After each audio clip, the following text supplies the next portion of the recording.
কবিতাৰ শিৰোনাম ভাল পাওঁ তোমাক। কথা পৰশজ্যোতি বৰা আৰু আবৃত্তি তৃষ্ণাৰাণী বৰা। ভাল পাওঁ তোমাক। মৰমবোৰ আজিচোন বাৰে বাৰে জাগি উঠে, যেতিয়া তোমাৰ ভাৱনা মোৰ মনলৈ আহে।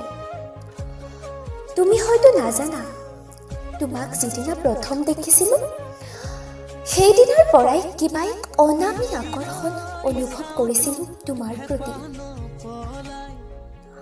তোমাৰ সেই গুলপীয়া মুখখনি চাবলৈ বাৰে বাৰে মোক এক অজান শক্তিয়ে টানি নিছিল। আৰু যেতিয়া তোমাৰ লগত কথা পাতোঁ, তোমাৰ সেই অভিমানী শব্দবোৰে মোৰ বুকুৰ শূন্যতাত এক উত্তাল তৰংগৰ সৃষ্টি কৰিছিল। কোনোবাই মোক হয়তো কৈছিল, প্ৰেমৰ সুবাস থাকিলেহে হেনো সুবাসিত গোলাপ অধিক মধুৰ হয়। আৰু এদিন ময়ো পাইছিলোঁ গোলাপৰ সুগন্ধত প্ৰেম ভালপোৱাৰ চিকমিকনি। তুমি দেখাত ধুনীয়া বাবে হয়তো মই তোমাক প্ৰেমৰ দৃষ্টিৰে চোৱা নাছিলোঁ, কিন্তু তুমি মোৰ বাবে মোৰ ছাৰ দৰেই আছিলা।